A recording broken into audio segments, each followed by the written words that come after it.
هذا النور شفاء صدور فاض وعطر. Bismillahirrahmanirrahim. Assalamualaikum warahmatullahi wabarakatuh. Alhamdulillahi rabbil alamin, wassalatu wassalamu ala asrafil anbiya'i wal mursalin wa ala alihi wa ashabihi ajma'in. Qala Allah ta'ala fil Qur'anil Karim, ya ayyuhalladzina amanu taqullaha haqqa tuqatih wa la tamutunna illa wa antum muslimun. Wa qala nabiyuna Muhammadin sallallahu alaihi wasallam, wa inna asdaqal hadithi kitabullah wa khairal hadyi hadyu Muhammadin sallallahu alaihi wasallam wa syarrul umuri muhdatsatuha wa kullu muhdatsatin fid dini bid'ah wa kullu bid'atin dhalalah wa fi riwayatin wa kullu dhalalatin fin nari. Amma ba'd. Allahumma anfa'na bima 'allamtana wa 'allimna bima yanfa'una warzuqna ilman nafi'an wa 'amalan shalihan innahu huwa qadiru 'ala dzalik. Ikhwan fillah, azani Allah wa yakum, para asatidzah, para santri, para kaum muslimin yang dirahmati Allah Subhanahu wa taala. Alhamdulillah pada kesempatan pagi hari ini kami bisa duduk di depan antum semuanya.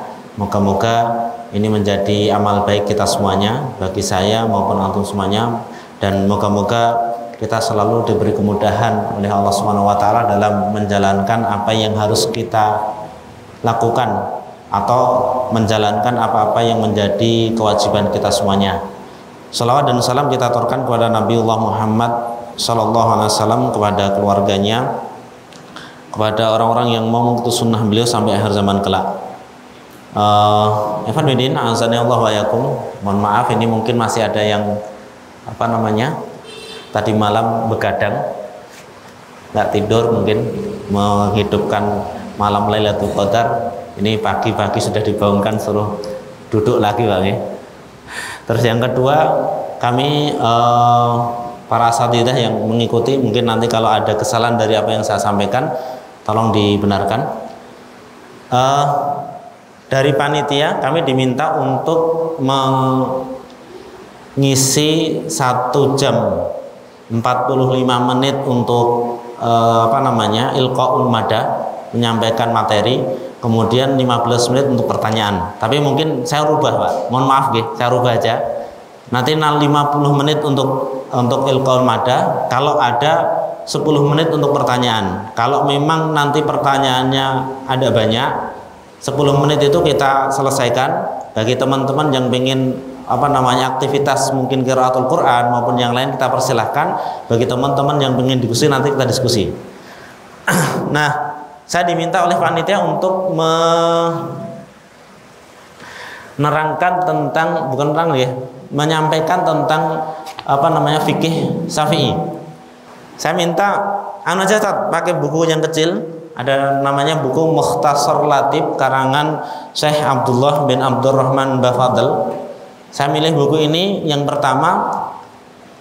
Buku ini kecil Pak, namanya Mukhtasar. Mukhtasar itu berarti bukunya kecil, ringkas, tapi komprehensif, mudah difahami, mencakup banyak hal. Ini namanya Mukhtasar. Kemudian yang kedua, Mukhtasar Latif ini hanya mencakup 1/4 dari bab fikih. Kalau bab fikih itu terdiri dari 4 bab besar: babul ibadah, babul muamalah, babul jinayat, dan terakhir ada yang nambah karena babul al-usrah, fikih usrah. Bab ibadah, kemudian muamalah, kemudian jinayat itu kaitannya dengan hukum perdata maupun pidana, kemudian bab tentang usrah, yakni tentang kekeluargaan. Nah, dalam Mukhtasar Latif yang dikarang oleh Imam Syekh Abdullah bin Abdurrahman Bafadl, ini hanya mencakup terhadap bab ibadah. Jadi dari toharah sampai haji hanya sedikit muamalah, itu pun hanya pembukaan tentang babul bai', jual beli. Jadi tidak banyak. Ini yang pertama, yang kedua. Kemudian yang ketiga saya pilih ini karena terus terang ini manfaat pribadi saya Pak, untuk mengulang kembali apa yang pernah saya pelajari bersama Syekh Labib. Sebenarnya saya mendapatkan sanad dari beliau sampai kepada pengarangnya, cuma sanad itu terakhir rata butuh pulang langsung Pak, selesai langsung pulang Pak. Suruh nunggu hanya 2 jam untuk diprintkan itu enggak, yang penting sudah selesai membacanya, menerangkannya beliau, kemudian saya pergi itu aja. Jadi ini manfaat yang ketiga, maksudnya yang ketiga ini khusus saya untuk mengulang kembali apa yang pernah saya pelajari bersama guru kami, yakni Syekh Labib. Buku ini dikarang oleh Abdullah bin Abdurrahman Bafadl, disebut dengan Mukhtasar Latif karena saking kecilnya buku. Beliau mengarang buku banyak sebenarnya. Buku yang paling terkenal itu namanya Muqaddimah Al-Hadrami. Muqaddimah Al-Hadrami ini buku beliau yang karang dengan berbagai macam permasalahan dalam buku fikih dan banyak.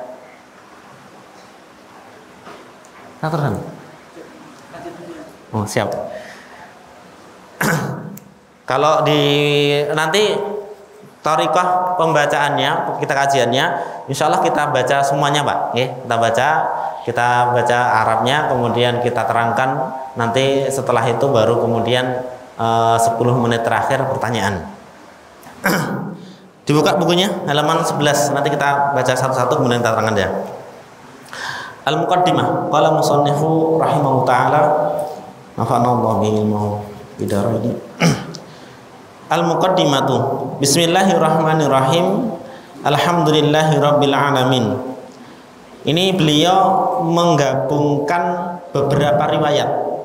Jadi ada riwayat, walaupun riwayatnya itu banyak dan banyak yang mendhaifkan, tetapi secara makna benar, kullu amrin la yubda'u bi basmalah fa huwa aqta fa huwa abtar.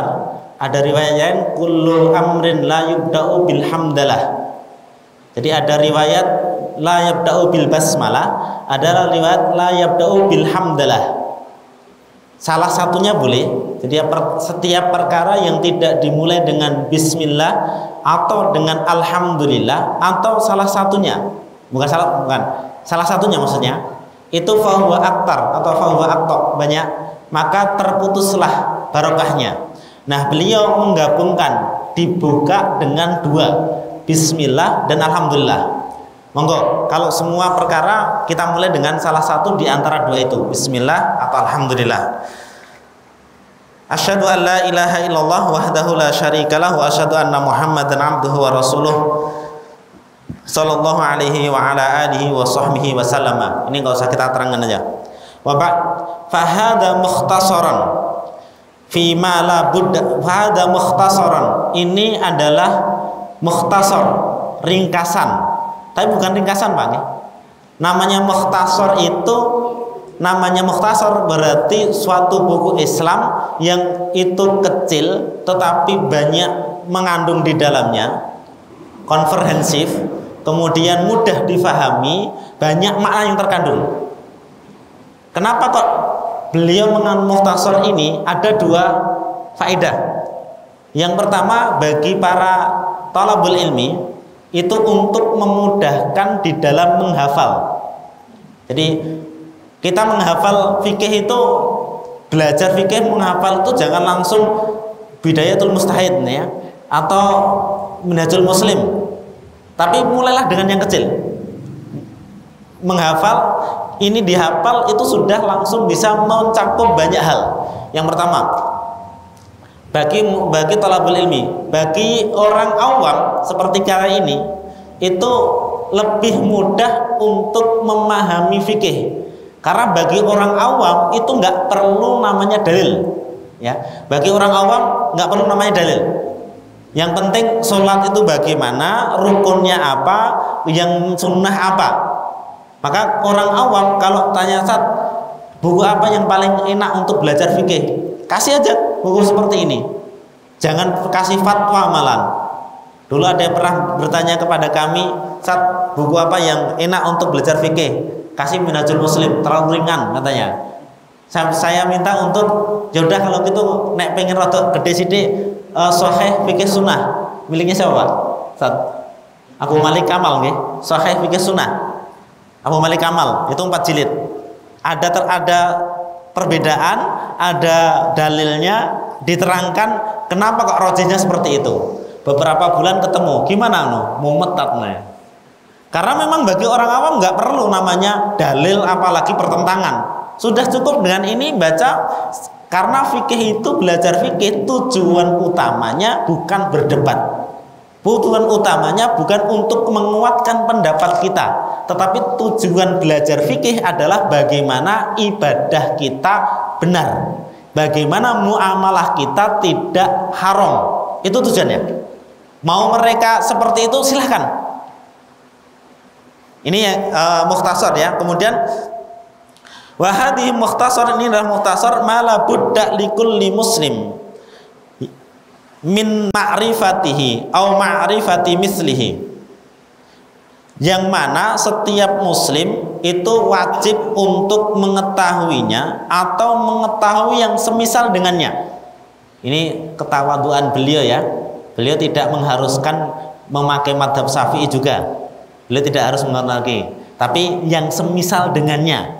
Boleh madhab beliau, boleh madhab Hanafi, boleh madhab tapi yang ringkas-ringkas.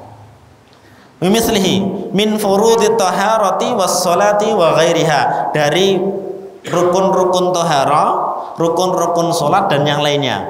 Karena yang paling penting dari muslim itu adalah ibadah. Muamalah itu nggak perlu Pak, nggak semuanya harus. Tapi kalau ibadah hampir semua kita harus ikut. Hampir semua permasalahan ibadah harus kita ketahui, kecuali ibadah yang tidak wajib bagi kita. Apa itu Pak? Haji, terus zakat, yang dirupani kayak, tapi nggak tahu ini jenengan, mungkin terusan sudah wajib zakat, berarti wajib belajar ibadah zakat ya. Tapi kalau yang duduk depan ini belum wajib zakat, ini berarti nggak harus belajar zakat ya. Haji juga seperti itu. Maka ini kebanyakan harus dipahami seorang muslim siapapun itu. Fayajibu ta'allumuhu wa ta'limuhu. Masya Allah. Beliau mengambil surat Al-Baqarah, kunu rabbaniyina bima kuntum tu'allimunal kitaba wa bima kuntum tadrusun. Maka wajib, permasalahan yang ada di sini kata beliau, wajib bagi seorang muslim ta'allumuhu, belajar untuk dirinya sendiri, raf'ul jahli an nafsihi, mengangkat kebodohan dari dirinya sendiri berkaitan dengan ini, wa ta'limuhu, dan mengajarkannya. Ada 2 kewajiban kita Pak.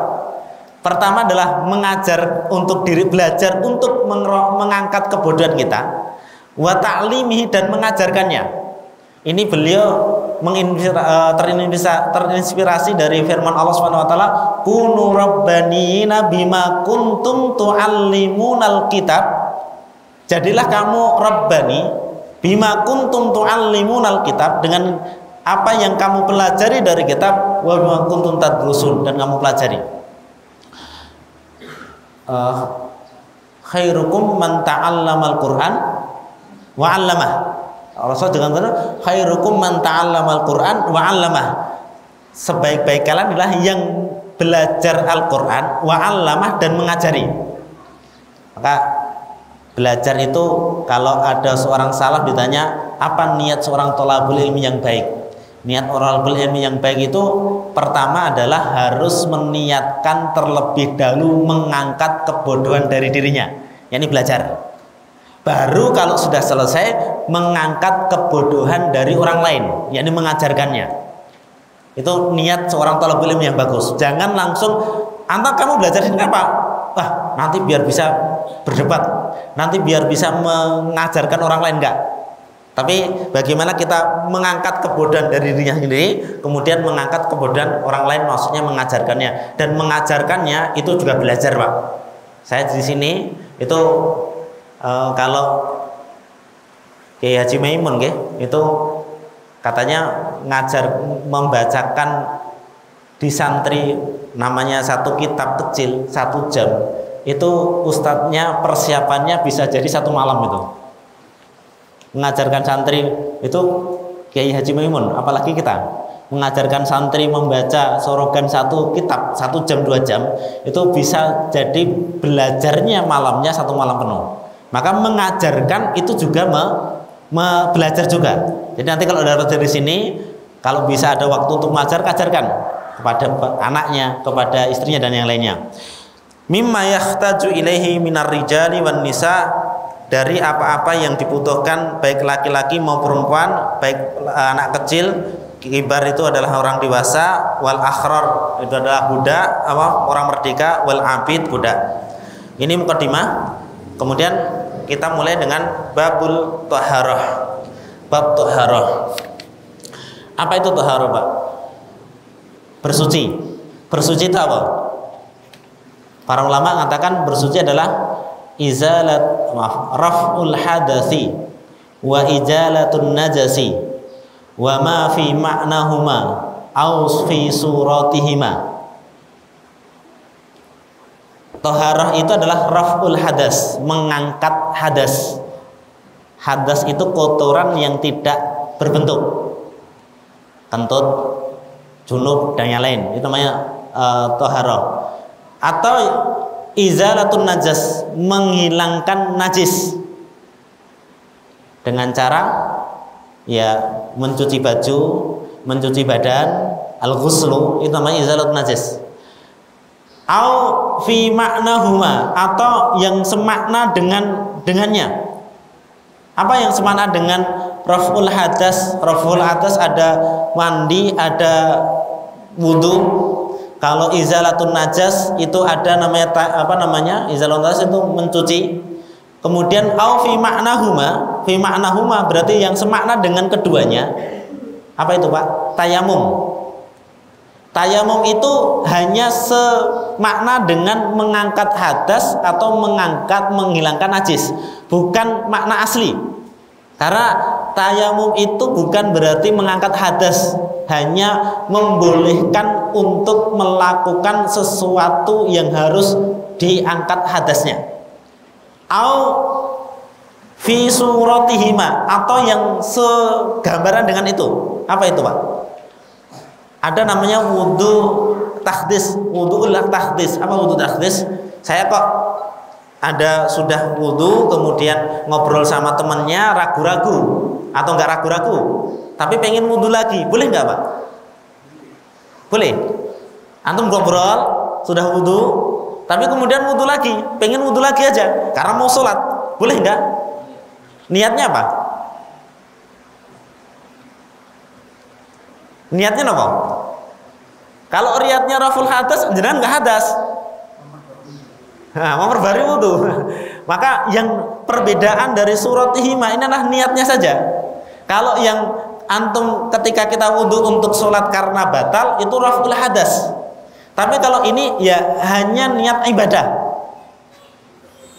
Pengen wudu itu aja, boleh aja. Atau yang kedua, mandi Jumat. Mandi Jumat itu jenengan kita mandi Jumat itu niat jenengan raf'ul hadas? Enggak. Raf'ul junub? Enggak. Tapi apa? Niatnya adalah mandi sunnah. Maka perbedaannya hanya niatnya saja. Ini kata beliau saat Syekh Abu Labib. Maka dari pengertian ini, toharah itu memiliki 4 cara dan 4 alat. 4 cara dan 4 alat. 4 cara atau namanya maqasiduha itu 1 wudu, yang kedua al-ghuslu, mandi, yang ketiga adalah tayamum, yang keempat adalah izalatun najasi, mencuci. Wudu, mandi, tayamum, mencuci. Itu cara toharah. Alatnya atau yang digunakan untuk bersuci juga ada 4. Yang satu adalah air. Air itu digunakan untuk wudu dan mandi, ghusl. Yang kedua adalah at-turab. Apa itu namanya?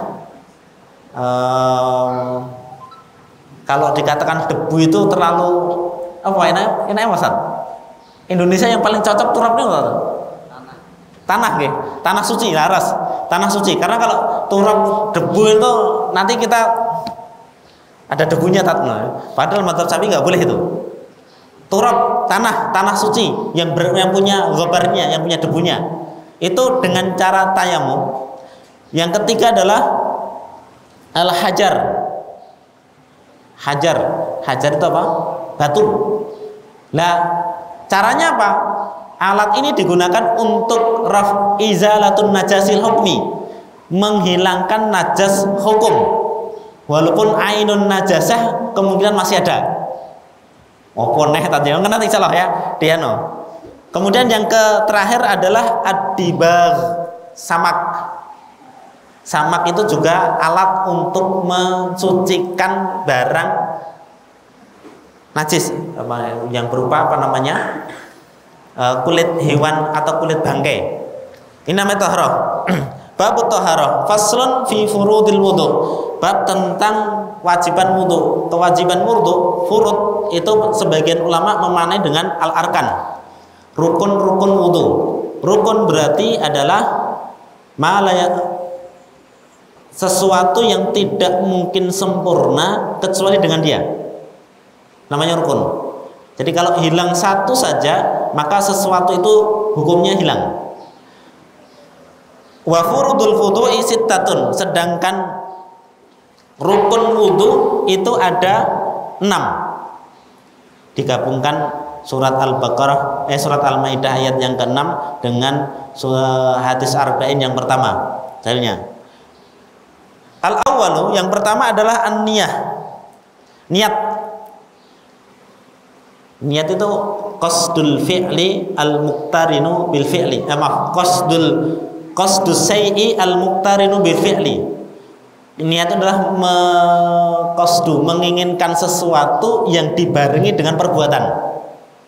Maka beliau mengatakan imma niyatu raf'ul hadasi awit taharati lis-sholati awil wudu. Niat dalam wudu itu boleh dari salah satu 3. 1. Niat untuk mengangkat hadas. Kentut, tak niat anak kentut batal, tak niat untuk biar gak mengangkat kebatalannya. Yang kedua, niat taharatul shalah, bersuci untuk sholat. Yang ketiga, niat untuk hanya wudu saja. Saya niat wudu. Maka salah satu dari 3 niat itu sudah mencakup semuanya. Kalau beliau, jadi contoh jenengan niatnya pengennya hanya niat ini wudu, niatnya hanya untuk izalatul hadas. Kentut pengen baca Quran, wudu lagi. Kemudian datang lagi sini baca Quran beberapa juz, adzan. Wah, padahal wudu jenengan itu niatnya hanya izalatul raf'ul hadas. Boleh gak untuk sholat? Boleh. Ini niatnya. Wa takunu niyatu 'inda ghaslil wajhi, dan niat itu ketika mengusap wajah. Dalam namanya niat itu harus menyertai perbuatan, dan perbuatan wudu itu yang paling wajib, yang wajib dan yang paling pertama itu adalah wajah. Maka ketika wudu, niat itu harus ada ketika membasuh wajah, muka. Ada namanya niat ada 2, Pak. Ada niatul mustahab, ada niat wajib. Apa niat mustahab? Niat mustahab itu niat sunnah. Kapan itu? Ketika pertama kali sunnah wudu. Sunnah wudu itu ada yang katakan siwak, ada yang katakan napa niku bismillah. Bismillah jenengan niat. Ini bukan niat wajib, tapi niat sunnah. Tapi kalau kemudian jenengan bismillahirrahmanirrahim, kemudian dijak ngobrol lali langsung buka muka gini, ketika mengusapkan sini kok belum ada niat, iki ngopo? Ini wudu atau enggak?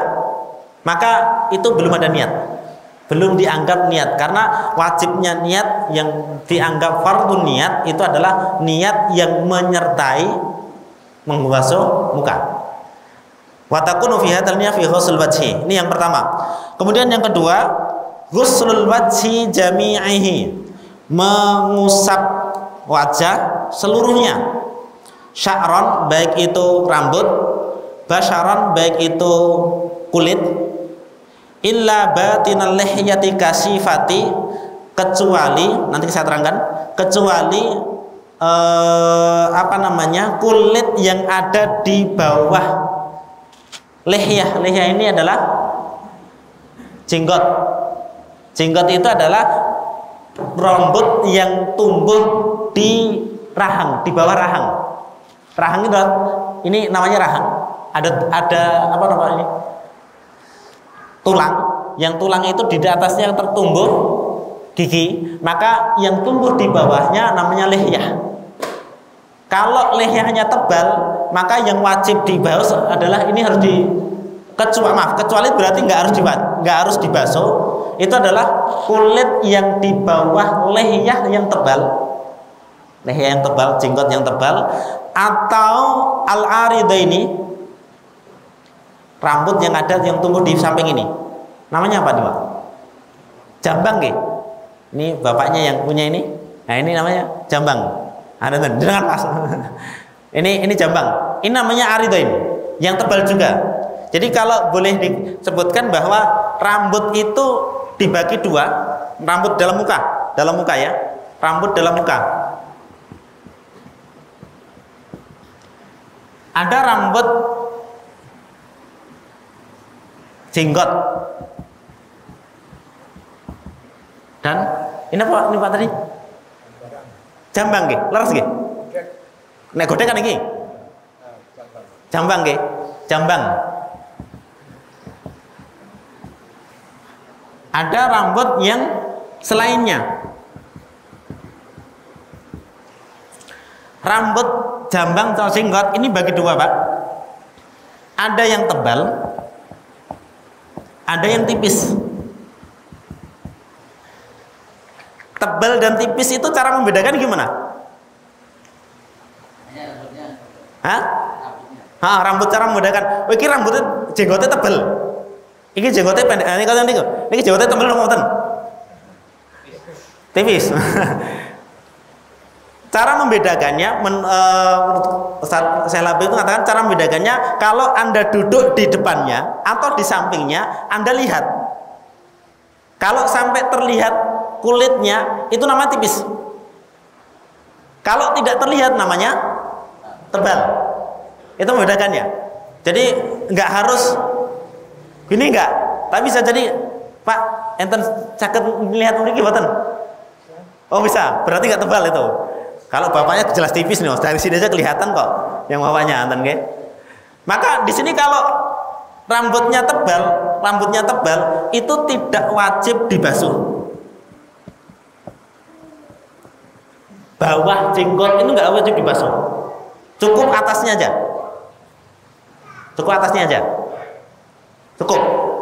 Kalau dibasuh kata di ini itu sunnah, nggak wajib, nggak fardhu. Tetapi kalau tipis kayak saya ini kalau jenggot aja harusnya cotong ini ya. Kalau saya ini wajib dibasuh dalam batas suami. Kayak ya semua kayaknya tipis-tipis semuanya.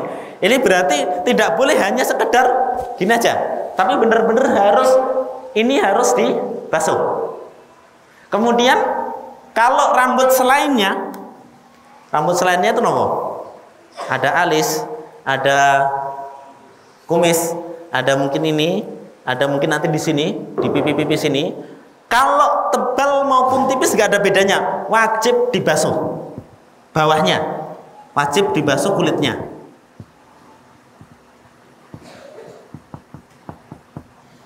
Itu kalau yang selain daripada al-lihyatu wal aridaini. Apapun itu wajib dibasuh. Contoh kalau pernah lihat lagi ada orang yang kayak nyuwun punten punya penyakit yang dari lahirnya rambutnya terlalu tebel, belum bisa dihilangkan. Nah itu maka ya harus gini-gini. Kalau kemudian punya kumis yang diingus sampai tebel gitu, Pak, boleh nggak itu? Ya boleh, yang penting rapi aja. Kalau rapi itu nih batasannya. Tapi kalau memang benar-benar mengingus sampai memelihara sampai tebel banget, maka ketika wudhu juga harus dikasih air. Dingin-dingin, dipastikan airnya masuk ke dalam basarah. Ini rukun.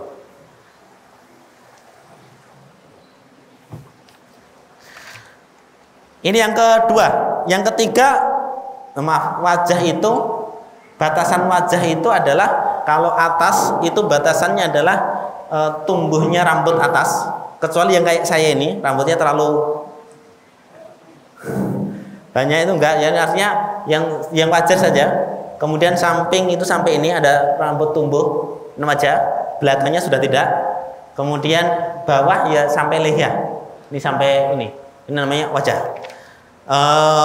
Wasalis yang ketiga adalah ghuslu yadaini ma'a marfaqaini, mencuci tangan ma'a. Beliau dari ini menafsirkan ayat famsahu biwujuhikum wa aydiyakum ilal marafiq. Ila itu ma'a. Perbedaan ila itu kan ada dua makna. Ada ila itu bermakna ma'a, ada bermakna hanya batasan. Kalau hanya ila itu tidak bermakna ma'a, itu berarti membasuh itu hanya sampai sini. Sini itu nggak harus. Kalau ila itu tidak bermakna ma'a, sampai saja. Tapi beliau memaknai ila dalam ayat surat Al-Maidah itu ma'a, berarti ini wajib dibasuh. Ini namanya mirfaqain itu, ini berarti ini wajib dibasuh. Kalau ila ini enggak. Tapi kalau ma'a berarti ini wajib dibasuh. Beliau memaknai, dan ini memang madzhab Syafi'i, makna ila itu bermakna ma'a. Wa maslu say'in min basarati ra'sihi au sya'rihi walau ba'du sya'ratin. Ini madzhab beliau.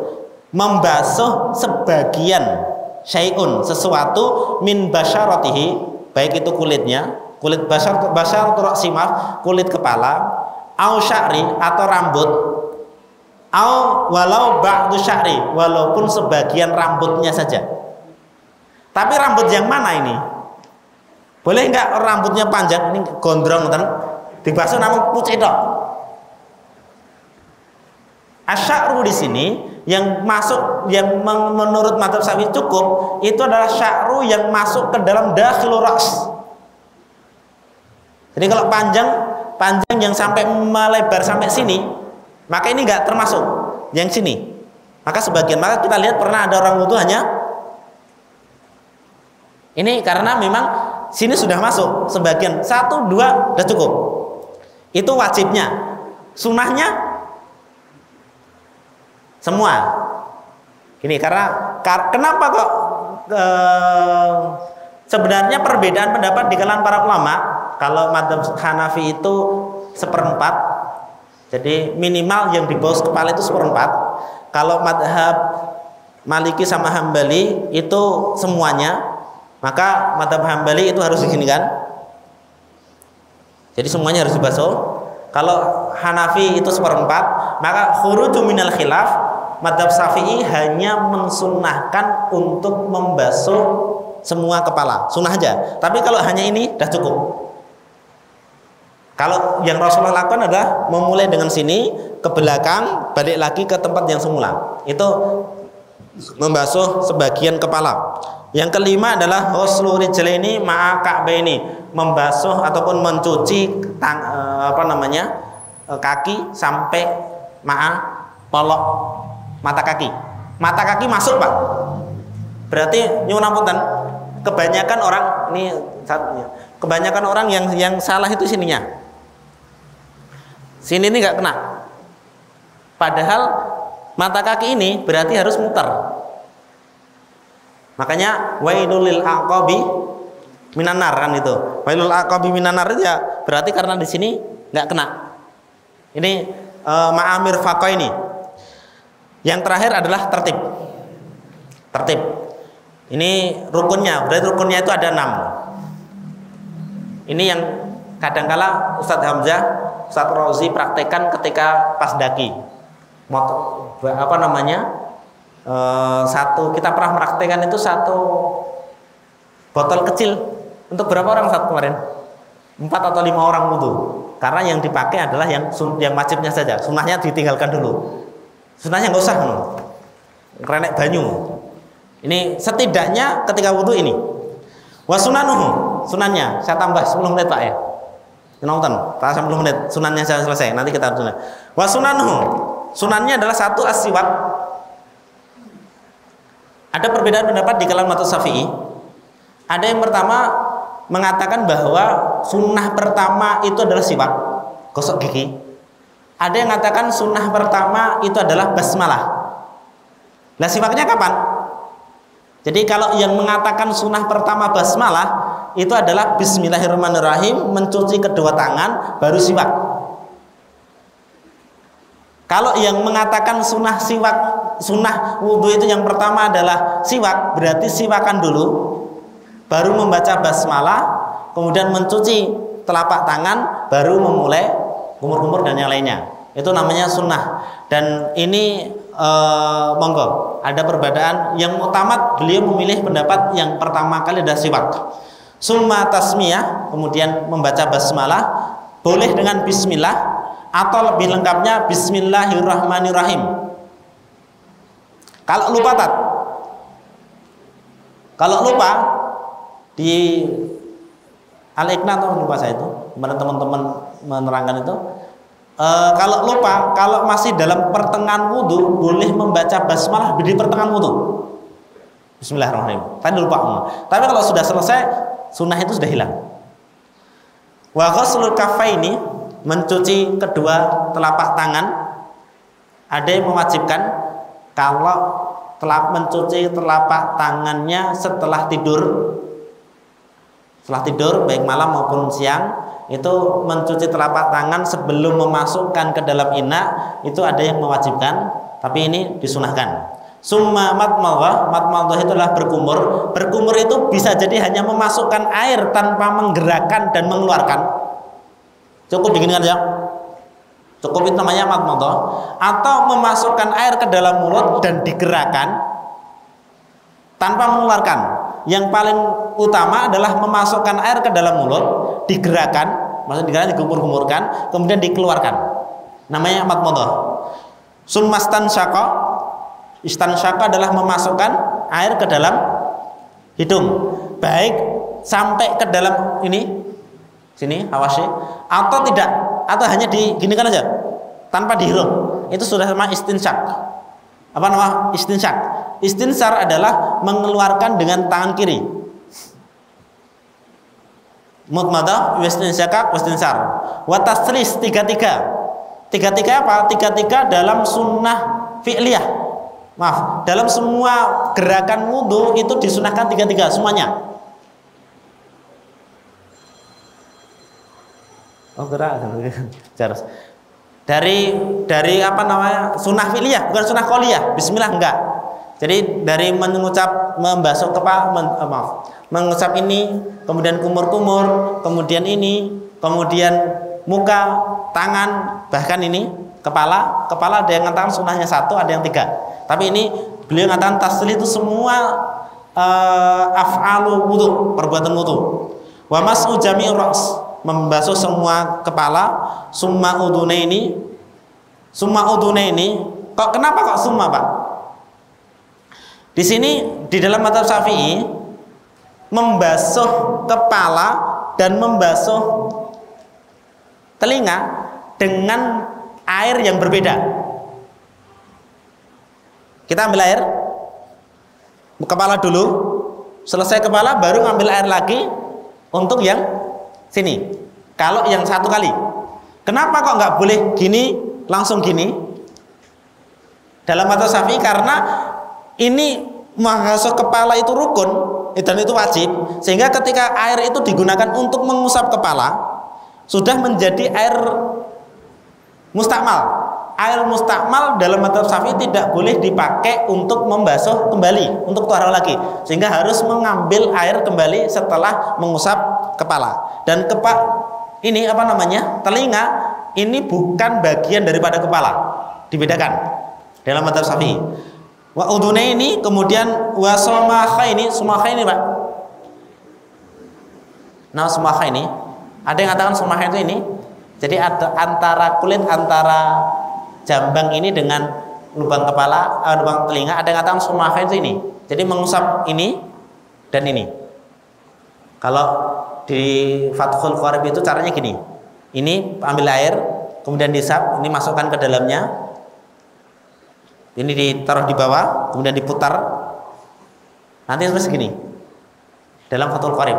Jadi ada cara membasuh telinga dan sumaha ini. Wa takhlilul lihyah al-kashifah, dan menyela-nyela lihyah yang kashifah. Kalau lihyahnya enggak kashifah enggak. Wa takhlilul asabi, menyela-nyela jari. Kemudian wa tatwilul ghurrah. Ghurrah itu adalah bagian muka yang wajib dibasuh, karena kalau tidak dibasuh maka mukanya nggak sempurna. Seperti ini, namanya ghurrah.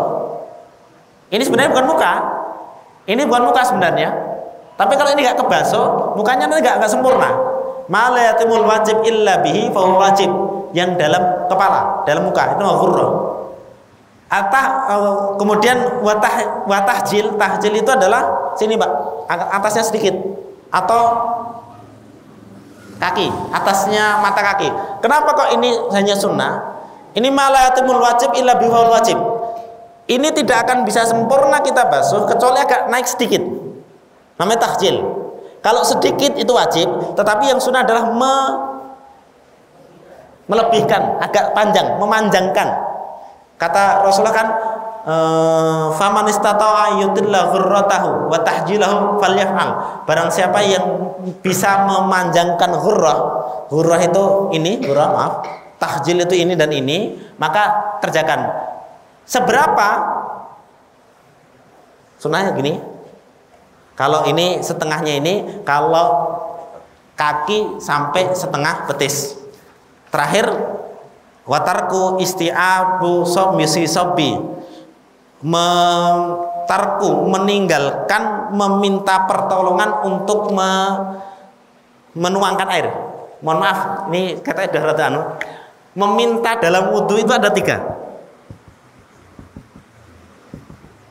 Meminta dalam wudhu itu ada 3. 1, meminta menghadirkan air. Menghadirkan air. Yang kedua, meminta menuangkan air. Yang ketiga, meminta untuk menggosok anggota wudhu.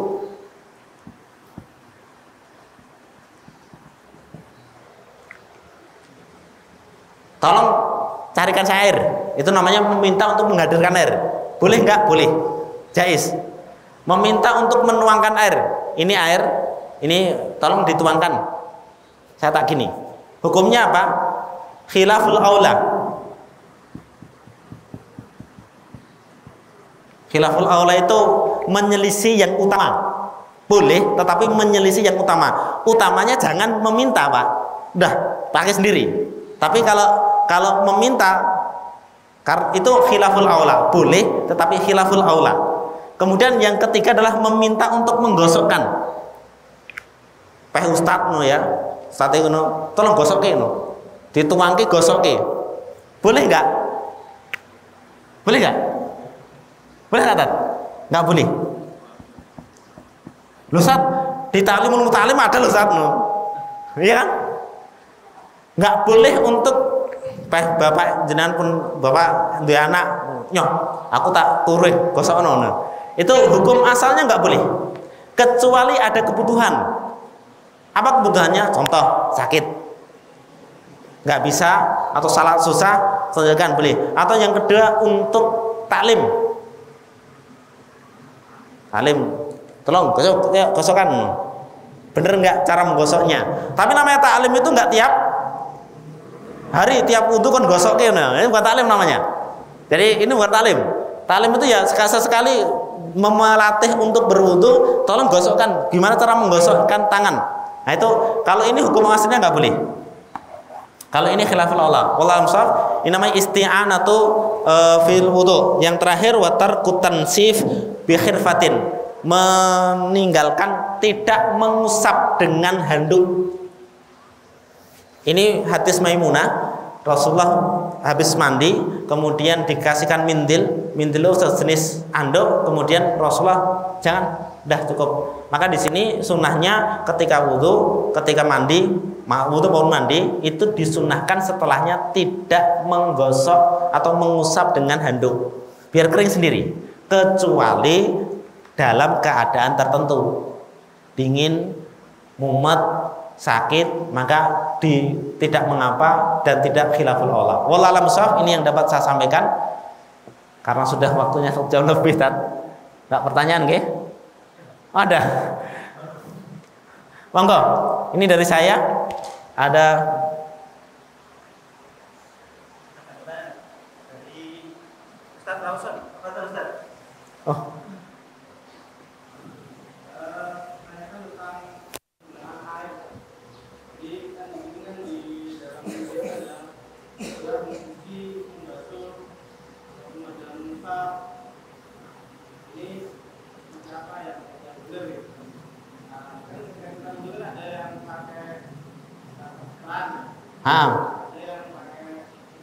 Oke. Yang sunahnya Pak? Kalau itu wallahu a'lam bishawab, karena itu sebuah alat saja. Saya nggak tahu Pak, mana yang sunnah.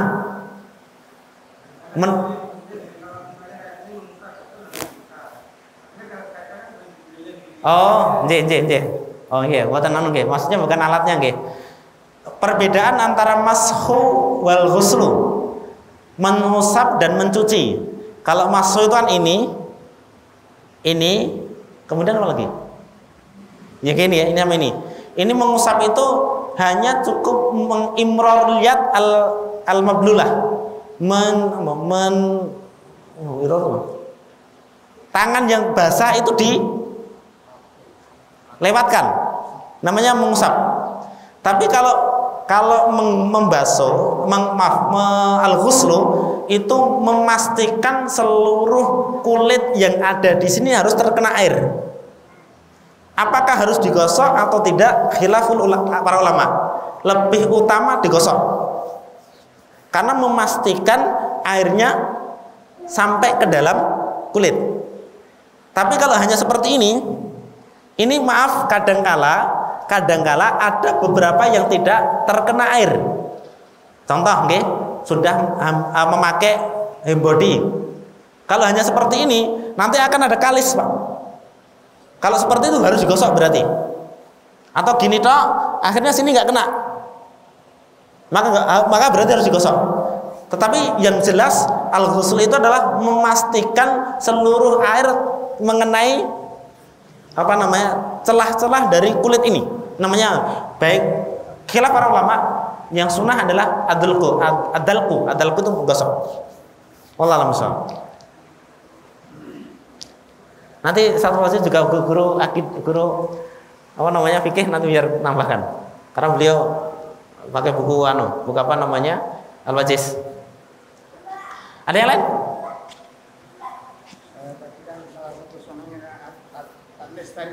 Atas tulis 33. Nah, itu gimana untuk menghitungnya? Misalnya membasuh tangan. Nggih. Itu yang dihitung 1 bagaimana 3. Ya, selesaikan dulu yang kanan, 3, baru yang kiri. Jadi ini 3, 1. Tangan kita berarti kan yang kalau ini nggak bisa. Jadi kalau hanya sekedar ini, itu akan sulit menghitung. Cara menghitungnya ini tangan ini. 1 kan ngusap nih. 2, 3. Kalau pakai ciduk ini, kalau ciduk gampang. Kalau pakai keran yang bawah berarti imror ini ke semuanya. 1, 2, 3, baru kanan. Begitu juga ini. Kalau yang ini, oh ya maaf, istinsaq sama istinsar itu ada. Kalau madzhab Syafi'i yang kami diajari oleh madzhab Syekh Labib itu adalah kalau bisa 1 kali cidukan. 1 kali cidukan ini untuk masuk ke bagian sini, sebagian ke dalam hidung. Juga 3 kali sebenarnya. Ini kalau nggak terbiasa, nanti kadangkala ininya yang terlalu kenceng. Pernah ada saya mendapatkan itu dengan cara umur dulu balikinnya diginikan. Itu saya belum dapatkan. Cuma itu pernah ada dapatkan di YouTube dari Syekh mana itu ya? Itu dari barat, saya lupa. Syekh mana? Ada Syekh yang mempraktekkan cara istinsaq, tapi yang saya dapatkan di berbagai termasuk dari Syekh Labib itu istinsaq tamadhdhu itu begini. Sebagian masuk ke mulut, sebagian ini. Itu 3 kali. 3 kali. Paket kiri. Wallah alam. Gitu Pak, nggih? Cukup? Enggak, Pak?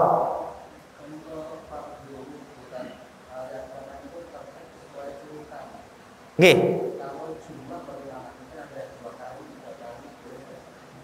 Tertib di sini bukan jumlah, Pak. Urutan. Nggih, ha. Boleh. Tapi lebih daripada 3 kali ada yang membedahkan. Tapi yang tartib yang dimaksudnya urutan dari anggota tubuh. Jadi dari muka ke tangan, tangan ke kepala, kepala ke ini, atau kepala dulu, ini dulu. Kalau pengen sunahnya ini sunah karena ini sunah, berarti ke sini ke sunah, ke sini baru ke sini. Nama tartib.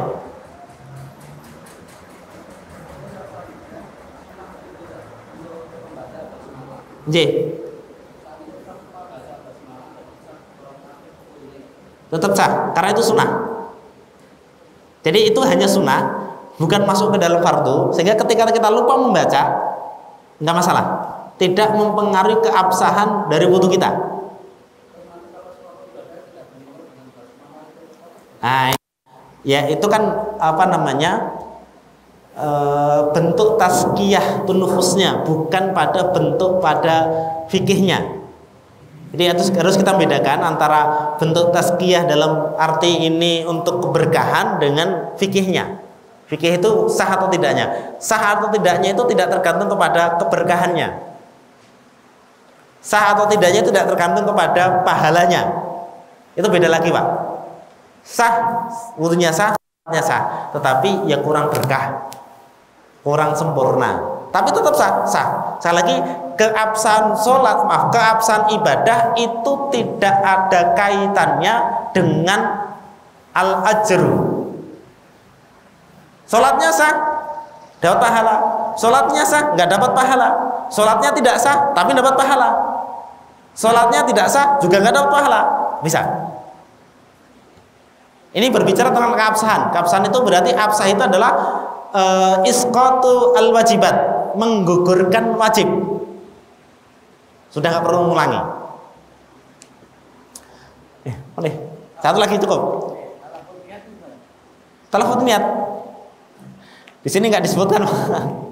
Kalau talafut niat itu ya berarti mengucapkan, saya niat wudu, saya niat untuk mengangkat hadas saya niat pengen baca sholat, baca Quran, itu kan talafut. Harus enggak? Syafi'i pun juga enggak harus. Syafi'i tidak harus. Tapi bagi orang yang ragu-ragu dianjurkan dan sangat dianjurkan untuk mentalafut bin niat. Orang yang ragu-ragu, orang yang pelin-pelan, kayak sholat Allahu Akbar, Allahu Akbar, nah ini orang-orang yang seperti ini dianjurkan, sangat dianjurkan untuk talafut bin niat. Yang lainnya tidak harus. Boleh enggak? Boleh, tapi enggak harus. Cukup tatnya. Nanti biar kalau saya tahu di sini, biar kita ngobrol di sini aja. Yang lainnya karena pengen sudah persiapan Jumatan juga. Nih, kalau malam bisa ngopi tat. Cukup dari saya. Aku lu qouli hadza, astaghfirullahaladzim. Assalamualaikum warahmatullahi wabarakatuh. هذا النور شفاء صدور فاض وعطر